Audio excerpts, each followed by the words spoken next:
제20장. 네가 나가서 적군과 싸우려 할 때에 말과 병거와 백성이 너보다 많음을 볼지라도 그들을 두려워하지 말라. 애굽 땅에서 너를 인도하여 내신 네 하나님 여호와께서 너와 함께 하시느니라. 너희가 싸울 곳에 가까이 가면 제사장은 백성에게 나아가서 고하여 그들에게 말하여 이르기를, 이스라엘아 들으라.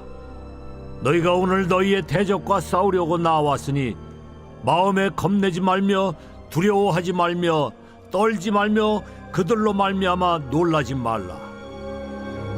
너희 하나님 여호와는 너희와 함께 행하시며 너희를 위하여 너희 적군과 싸우시고 구원하실 것이라 할 것이며, 책임자들은 백성에게 말하여 이르기를, 새 집을 건축하고 낙성식을 행하지 못한 자가 있느냐? 그는 집으로 돌아갈지니 전사하면 타인이 낙성식을 행할까 하노라. 포도원을 만들고 그 과실을 먹지 못한 자가 있느냐? 그는 집으로 돌아갈지니 전사하면 타인이 그 과실을 먹을까 하노라. 여자와 약혼하고 그와 결혼하지 못한 자가 있느냐? 그는 집으로 돌아갈지니 전사하면 타인이 그를 데려갈까 하노라 하고, 책임자들은 또 백성에게 말하여 이르기를, 두려워서 마음이 허약한 자가 있느냐? 그는 집으로 돌아갈지니 그의 형제들의 마음도 그의 마음과 같이 낙심될까 하노라 하고, 백성에게 이르기를 마친 후에 군대의 지휘관들을 세워 무리를 거느리게 할지니라. 네가 어떤 성읍으로 나아가서 치려 할 때에는 그 성읍에 먼저 화평을 선언하라. 그 성읍이 만일 화평하기로 회답하고 너를 향하여 성문을 열거든 그 모든 주민들에게 네게 조공을 바치고 너를 섬기게 할 것이요, 만일 너와 화평하기를 거부하고 너를 대적하여 싸우려 하거든 너는 그 성읍을 에워쌀 것이며 네 하나님 여호와께서 그 성읍을 네 손에 넘기시거든 너는 칼날로 그 안의 남자를 다 쳐 죽이고, 너는 오직 여자들과 유아들과 가축들과 성읍 가운데 있는 모든 것을 너를 위하여 탈취물로 삼을 것이며, 너는 네 하나님 여호와께서 네게 주신 적군에게서 빼앗은 것을 먹을지니라.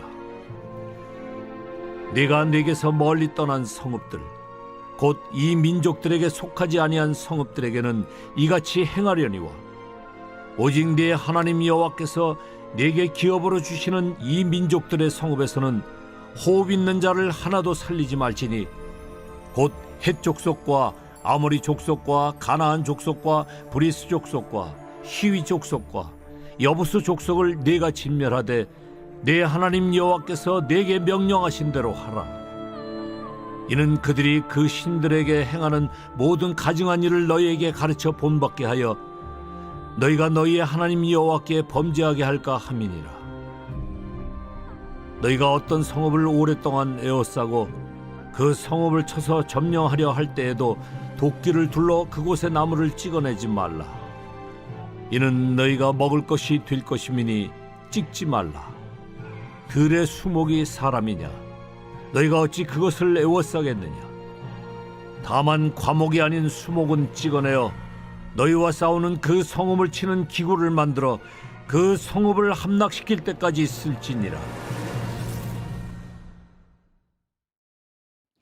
빛이 있으라. 오늘도 말씀 앞에 나오신 우리 사랑하는 모든 성도님들 주님의 이름으로 환영하고 축복합니다. 또 오늘 주신 이 말씀의 은혜와 지혜가 오늘 한날을 부여하고 풍성하게 해주시리라고 믿습니다. 자, 오늘 우리가 함께 나눌 말씀은 신명기 20장입니다. 이 신명기 20장에는 전쟁을 어떻게 할 것이냐, 전쟁 규례에 대해서 말씀하고 있어요. 여기서 전쟁이라고 한다면 가장 첫 번째는 뭘까요? 그렇죠. 이스라엘 백성들이 아직 가나안에 들어가지 않았고 지금 모압 평지에 있습니다. 여기서 염두에 두고 있는 첫 번째 전쟁은 무엇이냐? 바로 이제 요단강을 건너서 가나안 땅을 정복하기 위한 정복 전쟁이 첫 번째 대상일 거고, 두 번째는 이제 그 땅에 들어간 이후에 여전히 가나안을 침략하고 자기의 땅으로 삼고자 하는 주변에 많은 나라들이 있지 않겠습니까? 그들과 또 어떻게 전쟁할 것이냐, 이런 전쟁 규례에 대해서 말씀하고 있습니다. 하나님께서 말씀하시는 이스라엘의 전쟁은 몇 가지 특징이 있죠. 그 중에 하나가 뭐냐면 힘이 강한 나라가 힘이 약한 나라를 침략해서 땅을 빼앗는다. 이런 단순한 어떤 힘의 논리가 아니라 바로 이 전쟁은 하나님께서 맹세하신 그 땅을 차지하는 거죠. 그리고 그 땅은 어떤 땅입니까? 악이 번성하고 또 우상숭배로 가득한 그 땅에 대해서 이 전쟁을 통한 심판의 의미가 있다. 그리고 또 하나는 이 전쟁에 참여하는 이스라엘의 소위 말하는 군대는 전략을 공부하거나 전술을 공부하거나 무기를 다루는 것을 훈련한 그런 군대가 아니라 정말 하나님의 말씀대로 살고 순종하고 그 율례를 공부한 하나님의 백성으로서 삶을 훈련한 바로 그러한 사람들이 바로 하나님의 군대의 성격이다. 이렇게 우리가 두 가지를 볼 수 있어요. 그러니까 세상에서 말하는 군대와 전쟁과 완전히 다른 성격을 갖고 있는 것이 바로 하나님의 말씀하시는 전쟁과 군대인 거죠. 그러니까 세상의 방법대로 싸워서도 이길 수 없고 또 세상의 방법대로의 무기를 가질 수 없는 것이 바로 이 이스라엘의 군대이다. 또 이스라엘의 전쟁이다. 그러니까 하나님의 방법이 따로 있다. 자, 그래서 중요한 것은 이제 오늘 이 하나님께서 이 전쟁에 대해서 무엇이라고 말씀하시는가? 먼저 1절 한번 같이 읽어보겠습니다. 시작.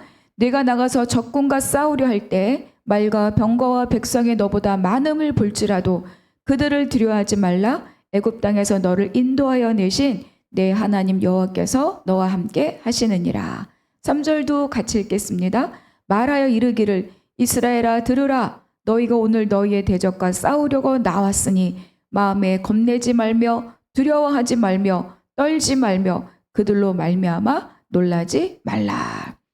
전쟁에 나갈 때 하나님께서 가장 먼저 말씀하시는 것이 무엇인가? 두려워하지 말라, 겁내지 말라, 떨지 말라, 놀라지 말라. 말과 병거를 볼지라도 두려워 말라. 하시는데 전쟁은 말과 병거가 있어야 할 수 있는 게 전쟁이지 않습니까? 그런데 그것들이 너희보다 많다고 하여도 겁먹지 말라, 떨지 말라, 두려워하지 말라. 그 이유가 어디에 있습니까? 애굽에서 너희를 건지신 그 하나님이 너희와 함께 있고 그리고 너희와 함께 전쟁하라고 이 자리에 함께 계시다. 너희의 대적과 싸우려고 하나님이 직접 싸우려고 함께하고 계시다. 이거를 지금 선포하고 있는 거죠. 그러니까 말과 병거는 아무런 무장이 없는 이스라엘 백성들이 보았을 때 너무너무 큰 두려움의 요소입니다. 그런데 어떤 개구먼이 그랬어요. 모는 막 기세다. 비키니를 입는 것은 기세다. 그러니까 뭐냐면 이거는 내 마음에 어떤 생각을 갖고 그것을 대하느냐가 다르다는 거죠. 그러니까 전쟁에 나갈 때는 전쟁에 임하는 이 병사들의 마음가짐이 너무너무 중요한 거 아니겠습니까? 10,000명, 수십만 명 있어도 겁먹고 있으면 얼마 되지 않는 군대와도 지는 거고 적은 군대지만 거기에 강건한 승리의 확신과 또 이 전쟁의 목적에 대한 그 확신이 있을 때는 너무너무 숫자와 상관없는 강건한 군사가 또 이 군사력이 될 수 있다. 하나님은 그거를 지금 말씀하고 있습니다. 그래서 제사장의 입을 통해서 강력하게 이스라엘 백성들을 지금 격려하고 있는 거예요. 저는 새벽에 이 말씀을 읽는데 마치 그 군대들 앞에서 정말 깃발을 들고 나를 따르라 이렇게 말씀하는 그 하나님의 모습을 막 이렇게 상상해 보았습니다. 그러니까 전쟁에 나가는 자들은 그들이 지금 어디 얼마나 많은가? 그들이 갖고 있는 무기가 무엇인가? 여기에 시선을 두는 것이 아니라 맨 앞장서서 군대 대장 되셔서 하나님의 백성을 직접 이끌고 직접 전쟁에 나서는 여호와 하나님께 시선을 맞출 때 그때 이 전쟁은 두려움을 다 떨치고 이길 수 있다. 이렇게 말씀해 주고 있는 거예요. 우리가 너무 잘 알고 있는 것처럼 골리앗과 다윗의 전투도 그렇지 않습니까? 그들은 다 골리앗이 얼마나 큰지 어떤 갑옷을 입었는지 그가 들고 있는 창이 얼마나 큰지 얼마나 무게가 무거운지 그런데 다윗은 만군의 여호와의 이름으로 이렇게 전쟁에 나가서 결국은 이겼죠. 그래서 이제 우리가 두려움이라는 거를 생각해 보면 두려움은 누구나 다 그 마음 안에 들어올 수 있는 감정인 것은 분명합니다. 두려움이 하나도 없는 자가 어디 있겠습니까? 그러나 그것을 이기는 방법은 내가 이 모든 환경과 상황을 어떤 관점으로 바라보느냐. 이게 이제 구속사적인 관점인 거죠. 하나님의 관점으로 이 전쟁을 바라보는 거예요. 믿음의 관점으로 이 전쟁을 바라보는 거죠. 그래서 내가 갖고 있는 어떤 스펙으로 이기는 것이 아니라 하나님께서 무엇이라고 말씀하고 계시는가? 바로 그 믿음으로 이 전쟁을 이기는 것입니다. 그래서 혹시 여러분들 중에 그 누구라도 요즘 불안과 염려와 막막한 마음으로 정말 눌려 있거나 답답한 분이 계시다면 오늘 이 하나님께서 제사장의 입을 통하여 주시는 그 말씀을 나의 말씀으로 받고 아멘 이렇게 화답하시면서 오늘 하루를 힘차게 승리를 선포하고 출발하시기를 바랍니다. 5절 같이 읽겠습니다. 책임자들은 백성에게 말하여 이르기를 새 집을 건축하고 낙성식을 행하지 못한 자가 있느냐? 그는 집으로 돌아갈지니 전사하면 타인이 낙성식을 행할까 하노라. 5절부터 9절까지 쭉 반복되는 구절이 있는데 그는 집으로 돌아갈지니 그는 집으로 돌아갈지니 쉽게 말하면 전쟁에 나서기를 그러니까 군대를 면제해 주는 대상이 누구냐를 말씀해 주고 있어요. 그러니까 이제 기본적으로는 그가 지금 처해 있는 결혼을 앞두고 있거나 뭐 이런 여러 가지 포도원을 경작해낸 아직 결실을 보지 못했거나 집을 새로 지은 자 또 중요한 게 또 있죠. 두려움으로 마음이 허약한 자. 그러니까 지금 이 전쟁에 합당하게 준비되지 않은 자들은 집으로 돌아갈지니 이렇게 말씀하고 있어요. 그러니까 두려움 때문에 또는 또 다른 어떤 상황에 대한 염려와 근심 때문에 이 전쟁에 집중할 수 없는 자들에 대하여서 하나님께서는 그는 집으로 돌아갈지니 이렇게 말씀하고 있습니다. 그러니까 생활에 대한 염려, 생활에 대한 근심, 또 어떤 상황과 어떤 환경에 대한 막 미련 이런 것들은 다 지금 이 급박한 전쟁을 나아갈 때 오히려 공동체뿐만 아니라 자신에게도 어때요? 위험 요소로 작용할 수 있죠. 그러니까 군대의 사기를 떨어뜨릴 수 있고 여러 가지 생각에 막 산만하게 생각이 흩어져 있어서 오히려 전쟁에 집중하지 못하고 또 뭐죠? 죽임을 당한다든지 이런 일들이 있을 수 있기 때문에 하나님께서 그들은 집으로 돌아가게 하라. 그러니까 중요한 건 무엇입니까? 하나님의 전쟁, 하나님의 일을 할 때는 정한 마음이 있어야 되는 이길, 간다 이런 정한 마음이 있어야 되는 거죠. 그러니까 우리의 일상도 마찬가지입니다. 염려와 근심과 두려움과 불안과 이랬을 걸 저랬다면 이런 미련이 가득하다면 길에 있어도 그 길을 가기가 쉽지 않습니다. 그래서 하나님은 말씀하고 있어요. 오직 하나님, 여호와 하나님 한 분을 붙들고 가는 전쟁이어야 하기 때문에 다른 것에 마음이 빼앗기거나 또 미련이 있거나 그뿐 아니라 그가 아직 준비가 안 되어서 연약하거나 하나님께서는 그들을 어거지로 전쟁에 내보시는 것이 아니라 그들을 집으로 돌아가게 하라. 준비되고 또 결단된 자들 그들로 통하여서 하나님의 전쟁하신다고 말씀하고 있죠. 그러니까 막 흩어져 있는 마음, 하나님에 대한 믿음과 신뢰가 깨진 마음으로는 전쟁에 나갈 수 없다. 그것은 백전백패다. 그 백전백패를 보여주는 것이 뭐냐면 바로 민수기였어요. 그들이 막 깃발을 세우고 성막을 짓고 나팔을 불고 언약궤를 앞세우고 제사장들이 따르고 레위인들이 따르고 이러면서 막 웅장하게 출발했지만 그들은 얼마 가지 않아서 우리 한 지도자를 세워 애굽으로 돌아가자 이렇게 막 통곡하지 않았습니까? 그러니까 그런 마음으로는 전쟁할 수 없다는 거예요. 그래서 누가복음에서 말씀하십니다. 예수께서 이르시되 손에 쟁기를 잡고 뒤를 돌아보는 자는 하나님의 나라에 합당하지 아니하다. 그러니까 정말 하나님의 길을 갈 때는 세상에도 발을 걸치고 내 고집에도 마음을 걸치고 이것이 아니라 이 길을 다 이끌어 가시는 분은 여호와 하나님이시다. 이 믿음 하나로 그 길을 가야 된다. 이렇게 말씀하고 있습니다. 자, 이제 이어지는 말씀에는 전쟁을 하는 직접적인 방법들에 대해서 말씀하고 있죠. 전쟁에는 두 가지 형태가 있어요. 그 두 가지 먼저 10절 한번 읽어보겠습니다. 시작. 내가 어떤 성읍으로 나아가서 치료할 때는 그 성읍에 먼저 화평을 선언하라. 16절 읽을게요. 오직 내 하나님 여호와께서 내게 기업으로 주시는 이 민족들의 성읍에서는 호흡 있는 자를 하나도 살리지 말지니. 그러니까 지금 두 가지 형태의 전쟁을 말씀하고 있는데 성읍으로 나아가 치료할 때 그러니까 일반적인 전쟁이 있어요. 그때는 무조건 가서 공격을 하는 것이 아니라 가장 먼저 어떻게 하라고요? 화평을 선언하라. 그러니까 상대에게 평화롭게 직접 뭐 이 전쟁을 하지 않고 평화롭게 항복할 수 있는 기회를 먼저 주라.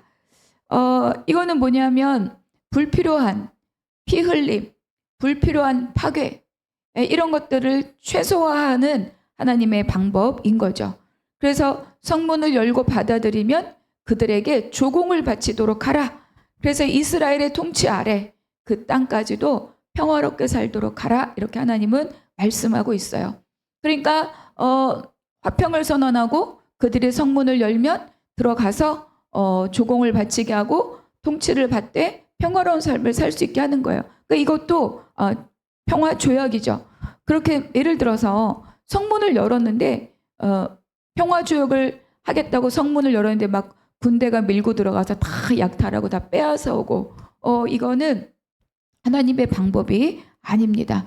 왜냐하면 이스라엘 백성의 이 누군가 조약을 맺는다는 것은 하나님의 백성으로서 하나님의 이름으로 조약을 맺는 거고 하나님의 명예와 관련된 거잖아요. 그러니까 믿는 자들은 어떤 삶의 환경 가운데 약속하고 언약하고 이런 것들에 대해서 그게 구두로 한 것이라 하더라도 책임적인 삶을 살아야 된다. 근데 요즘은 갈수록 책임이란 단어가 없어지는 그런 세상인 것 같아요. 그래서 그들이 그런데 그 화평을 거절하면 그땐 정말 전쟁을 하는 거죠. 그래서 남자를 다 죽이고 나머지 모든 것들은 전리품으로서 가질 수 있다. 이렇게 하나님이 말씀하고 있습니다. 두 번째 전쟁은 뭐냐? 바로 이 가나안 땅에 대한 전쟁이에요. 그러니까 가나안 거민에 대한 전쟁은 화평을 선언하는 것이 아니라 모두 진멸하라. 이렇게 하나님께서 명령하고 있죠. 그러니까 앞에서도 잠깐 말씀을 나누었지만 이들은 우상 숭배가 가득하고 그리고 악이 가득하고 그랬기 때문에 이거는 이스라엘 백성들이 절대로 남겨두어서는 안 되는 올무가 될 수 있는 것들이기 때문입니다. 그래서 이스라엘 백성들을 유혹하고 또 그 마음을 빼앗고 하나님께 나아가는 길을 회방하고 오히려 그들의 삶을 정말로 올가묶을 수 있는 올무와 같은 역할을 할 수 있는 것들이기 때문에 그런 것들에 대해서는 화평을 선언하는 것이 아니라 진멸하라. 이렇게 하나님께서 말씀하고 있죠. 그래서 모두 우상 숭배적 요소는 다 제거하고 또 그 문화에 물든 사람, 영향력을 끼칠 만한 모든 것들은 다 철저히 제거하고 차단하라. 이렇게 말씀하고 있어요. 근데 우리는 지금 뭐 정말 무기를 들고 나와서 싸워야 될 그럴 전쟁을 하고 있진 않으나 그러나 우리는 어때요? 실제로 전쟁을 하고 있는 거죠. 그러니까 내가 세상의 문화 가운데 세상의 가치관 가운데 또 우리가 직장 생활하거나 사회 생활하거나 누구를 만날 때 다 뭐 예수 믿는 사람만 만납니까? 사실은 예수를 믿지 않는 사람을 만나서 복음을 전해야 되는 것이 우리의 사명이잖아요. 그럴 때 우리는 이 하나님께서 두 가지 화평을 선언할 자와 진멸할 자, 진멸한다고 해서 우리가 직접 사람을 해하는 건 아니잖아요. 그러니까 관계에 대해서 우리가 어떻게 기준을 갖고 함께 살아갈 것인가에 대해서도 우리에게 말씀하고 있습니다. 이거는 레위기 11장의 음식, 정한 짐승, 부정한 짐승 그 규례와 다 상통하는 것입니다. 그러니까 우리는 사람들을 만날 때도 다 오케이 다 받아들이는 것이 좋은 사람이 아니에요. 결국은 내가 하나님의 법대로 살아갈 때 그 법에 함께하는 자들, 또 그 법을 회방하는 자들 이런 것들에 대해서 우리가 분별해야 된다. 이렇게 우리에게 말씀하고 있어요. 그럼에도 불구하고 먼저 화평을 선언하라 라고 하고 또 과목을 베지 마라 라고 하는 것은 무엇이냐? 전쟁이라고 하는 것은 굉장히 극한 상황이잖아요. 정말 죽이지 않으면 죽을 수밖에 없는, 지금도 전쟁을 하고 있는 나라들이 있는데 이런 극한 상황 속에 있어도 중요한 게 뭐냐? 하나님의 사랑, 하나님의 공의, 하나님의 자비가 드러날 수 있도록 하라. 이렇게 우리에게 말씀하고 있는 거예요. 그래서 가장 첫 번째 하나님의 사랑과 공의와 자비가 드러나는 것이 어느 영역이냐? 바로 생명과 관련된 거라는 거죠. 그렇기 때문에 먼저 나의 영적인 무장은 두려워하지 말고 떨지 말고 겁내지 말고 오직 여호와 하나님을 붙들어라. 그리고 또 하나는 뭐예요? 먼저 화평을 선언하라. 그리고 죄의 근원이 되고 있는 것들은 철저히 진멸하라. 이렇게 하나님께서 말씀하고 있어요. 그러니까 우리가 아무리 어려운 환경에 떠밀려 있다 하더라도 내가 악한 것과 손을 잡거나 사람을 속이는 방법으로 나의 유익을 취하거나 이러지 말아야 됩니다. 이러지 말라라고 말씀하는 거예요. 병거와 말을 두려워하지 않는 그 믿음은 또 뭐냐? 하나님을 붙들고 믿음으로 가는 자는 세상 것과 결탁하거나 악과 결탁해서 나의 유익을 가질 수 없다. 이것이 바로 우리의 전쟁의 대장 되시는 하나님의 백성으로서 그 전쟁을 수행하는 사람들의 태도라고 말씀해 줍니다. 그러니까 이스라엘 하나님의 백성의 전쟁의 승리는 승리했다. 수단과 방법을 가리지 않고 승리했다. 이 승리의 목적이 있는 것이 아니라 하나님의 방법으로 하나님의 명령대로 그 전쟁에 임하는 태도, 이 순종의 태도를 하나님이 보시는 거죠. 왜냐하면 전쟁은 하나님께 속했기 때문입니다. 그래서 이 전쟁을 통해서 하나님의 백성들에게 하나님이 요구하시는 건 뭐냐? 결국은 전쟁이 그 상황을 지난다고 하더라도 사람에 대한 사랑과 긍휼과 또 이 자연 피조 세계에 대한 책임을 소홀히 하지 말라. 소홀히 하지 않는 그 방법이 내가 어떻게 하는 것이 아니라 하나님의 말씀대로, 하나님의 명령대로, 하나님의 방법대로 그 전쟁 앞에 나서는 것이 바로 우리의 몫이고 그리고 우리의 삶의 책임이다. 이렇게 우리에게 말씀해 주고 있습니다. 오늘 첫 번째 묵상 질문, 오늘 나에게 주신 한 구절 은혜의 말씀을 기록하고 나누어 봅시다. 두 번째, 하나님을 향해 전심으로 헌신하는 삶을 살기 위해서 나를 방해하고 있는 것들이 무엇인가? 그것들을 또 살피고 또 끊어내고 하나님 요구대로 응답하는 삶을 사시기를 바랍니다. 자, 세 번째, 하나님이 주신 전쟁 원칙에 따라서 내가 처리해야 돼. 화평을 선언할 자냐, 진멸할 자냐. 내가 처리해야 될 관계는 무엇이 있는지 되돌아보시기 바랍니다. 그리고 어제 그제는 제가 따로 광고를 못했는데 지금 오전 10시부터 우리 한나무교회에서 말씀 세미나가 진행되고 있습니다. 복음으로 사는 삶의 원리 시즌2예요. 그래서 오늘 10시부터는 바로 광야를 극복하는 삶이라는 주제로 우리가 어떻게 정말 복음의 원리로 인생을 이기며 삶을 이기며 세상을 이기며 살아갈 것인가 진행되고 있습니다. 광고가 또 새벽 말씀을 통해서의 광고는 조금 늦었지만 듣고 참여하고 싶으신 분은 10시까지 한나무교회로 오시면 됩니다. 기도하겠습니다. 하나님 감사합니다. 오늘 나에게 주신 한 구절 은혜의 말씀을 붙들고 오늘 하루 강건히 살게 하여 주시옵소서. 눈앞에 놓인 환경에 두려워하지 않고 나와 함께 하신 하나님께 초점을 맞추고 담대히 일어서게 하여 주시옵소서. 모든 것 감사하고 우리 주 예수 그리스도의 이름으로 기도하옵나이다. 아멘.